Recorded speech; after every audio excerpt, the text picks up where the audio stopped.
So in my last video, I talked about upgrading your current mountain bike instead of spending money on a new one. But sometimes mountain bike upgrades can become downright addictive. And that is what today's video is all about.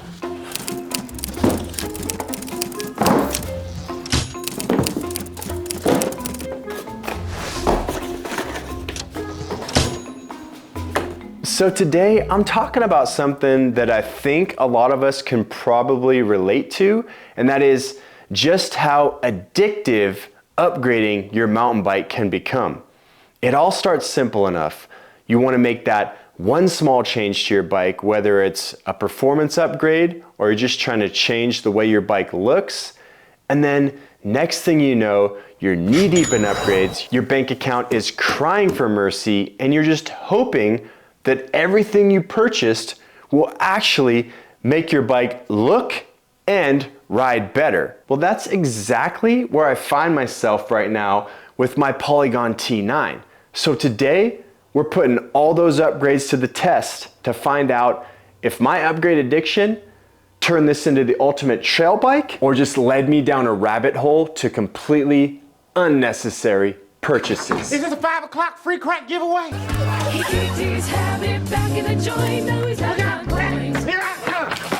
So here we go.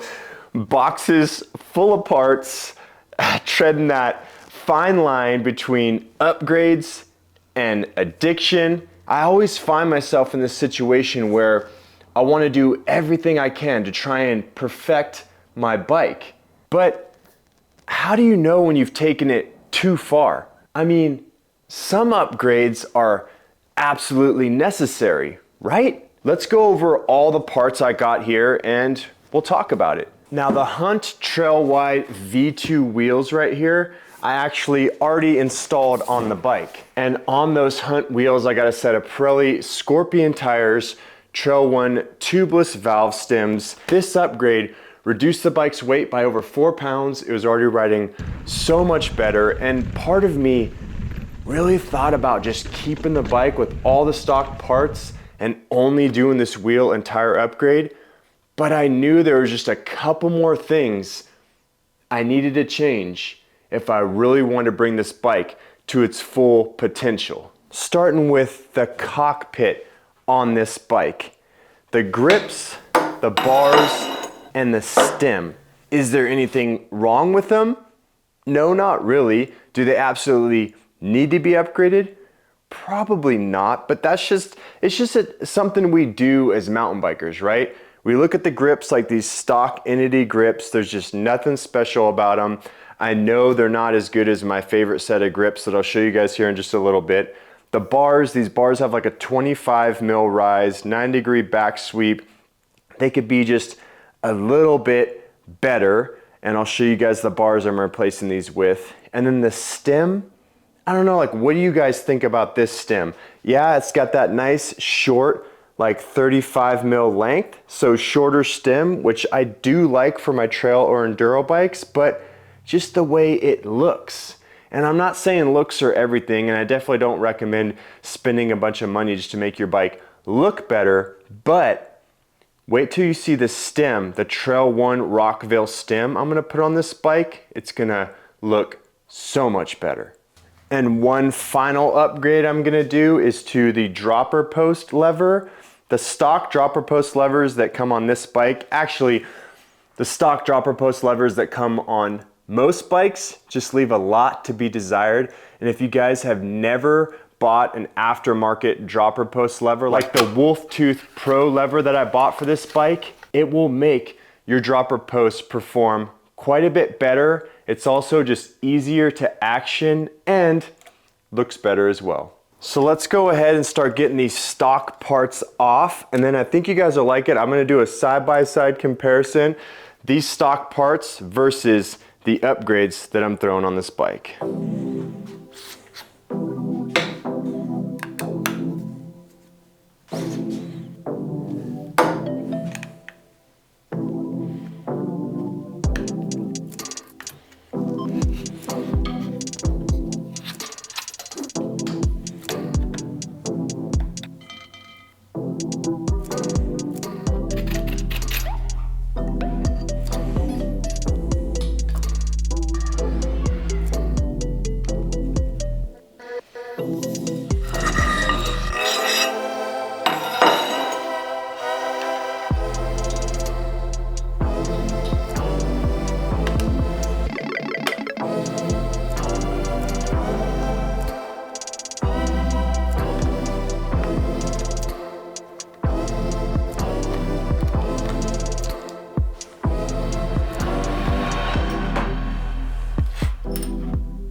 So just to be transparent with you guys, I do get discounts from the guys at Trail One, and some of the parts I'm throwing on this bike today are from Trail One components.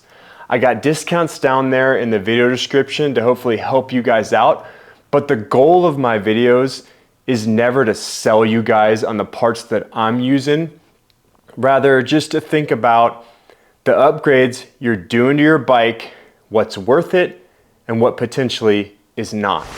So stock Entity grips right here. Like I said, not bad. They got the webbing on the bottom for your fingers. They got the little ribbing on the side to kind of let you know when your hand's pushing over a little bit too far. But we're replacing these with my very favorite set of Trail One grips. These are the Hell's Gate grips right here. These grips just have everything that I like out of a grip. Yep, they got that little bit of, grip right there on the bottom. Yeah, they got the ribbing on the side.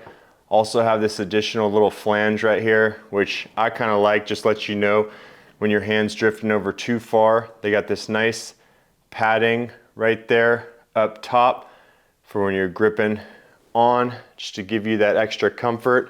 These are what I would call kind of like a medium to thick grip, which I really like and I think is good, especially for a trail or enduro bike where you're going to be riding some more gnarly trails. So Entity grips going out, Hell's Gate grips are going to be going on the bike. And then the bars, like I said, stock, kind of just generic Entity bars. They got the little marking right there that, so you can tell how the bars are rotated and make sure they're rotated to the right angle. But the problem with that marking is that the front plate on this stem doesn't have a gap right there, so it just covers the marking up anyways, and you can't really tell if you have those bars rolled the right way. But that's okay, because we're replacing those bars with a set of Trail One Crockett alloy bars. There we go right there. You see that big, loud Trail One logo. I love these bars.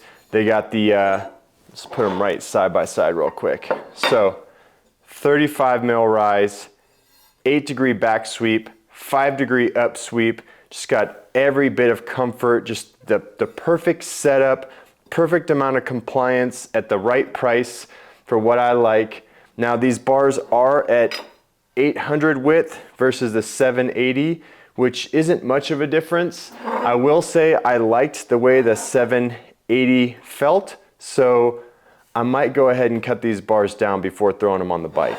And then the one that I'm most excited about, getting rid of this stem right here and replacing it with the Trail One Rockville stem. All the bling you could possibly want from a stem. Woo! Just love the way that thing looks. Got the little oil slick bolts up front, got that raw finish to it, kind of like a chrome raw alloy colored finish to it. It's gonna look so much better on this bike. And finally, the dropper post lever. This is the stock dropper post lever that came on the bike. It's just a generic, maybe it's an Entity brand, I don't know. I've seen the same exact one stocked on, comes stock on truck bikes as well. Getting rid of that dropper post lever and replacing it with the Wolf Tooth Remote Pro dropper lever, which is gonna make this bike look better and make that dropper post action a little bit easier and perform quite a bit better as well. But before we get these parts right here installed back on the bike, I gotta show you the next upgrade I did, and I think this is where I may have taken things just a little bit too far. You see, this Polygon T9 back here comes with 135 mils of rear travel and a 140 fork up front. Now, I usually don't like to increase the travel on my bikes, on the fork that is, but I've clapped the fork on this bike a few times. I'm really having fun riding this bike on way more aggressive, almost enduro style trails. And I just couldn't help but feel this bike was meant to have a 150 fork on it. And if I was gonna throw a 150 fork on it, my very favorite fork of all time is the Fox factory 36 fork with Kashima coating and orange lowers. So this fork is definitely not necessary for this bike. And if I had purchased this fork at retail price just to upgrade the fork on this bike by 10 millimeters, it would be absolutely ridiculous. But I already had this fork from a previous build, so I can't wait to see how it looks on this bike. And yes, for those of you that are paying attention, the fork that came on this bike, the Performance Elite, is already an amazing fork. The smart way to do it would just be to do a damper upgrade, which could increase it by 10 mils for way cheaper. But just roll with me here. The purpose of this video is talking about upgrade addiction and how sometimes we can take it too far. Was it worth it? Stay tuned to the end of the video and then drop that comment and let me know what you think. All right, let's get all these fancy parts right here installed on that bike back there. And then I got one final upgrade to show you guys that definitely went beyond just improving my bike and dove into the full-blown upgrade addiction.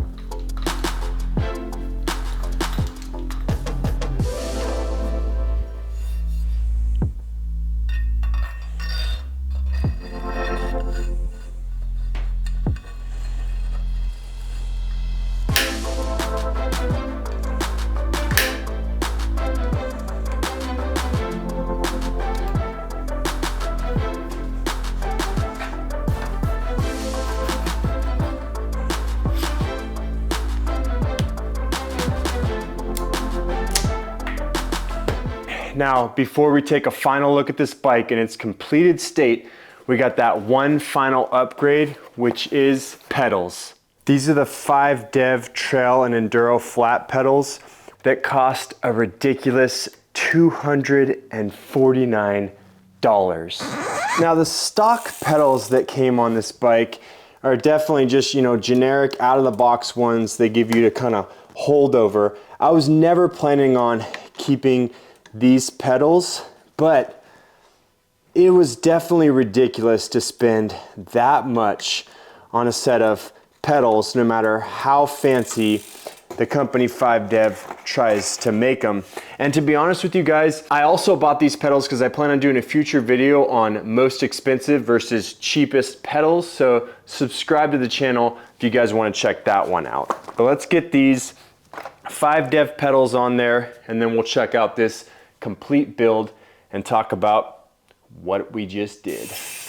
And there you go, guys, the Polygon Siskiu T9 with all the upgrades on it. Now let's cover the cost real quick. What would it cost you to do this to a bike without any of the discount codes that I got down there in the video description? So the bike cost about $2,700, $2,699.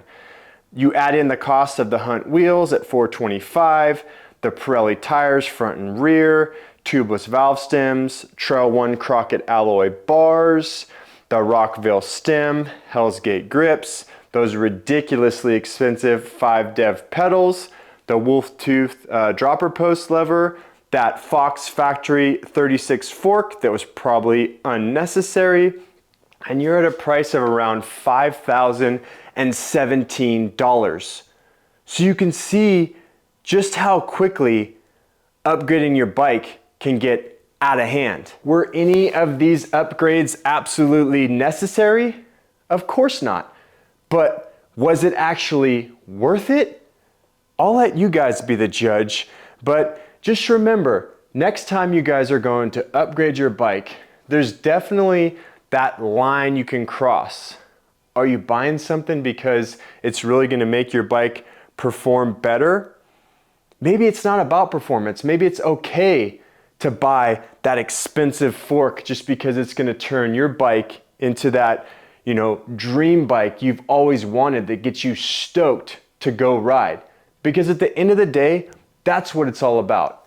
Getting stoked to go ride and have some fun, people. What do you guys think about that, fork stem combo? With the Kashima down here, I wasn't sure about going with the raw color up here or with that chrome kind of raw color, but I just thought it would be way too easy. Too many people have done it with the Kashima and try and find a Kashima matched stem. And when I upgrade my bikes, I really like to make them unique in my own version, but I don't know, interested to hear you guys' thoughts. Drop a comment down below. I'm stoked on it. I think it looks good. Thanks for watching, you guys. Hope you enjoyed. If you've made it this far, subscribe to the damn channel already.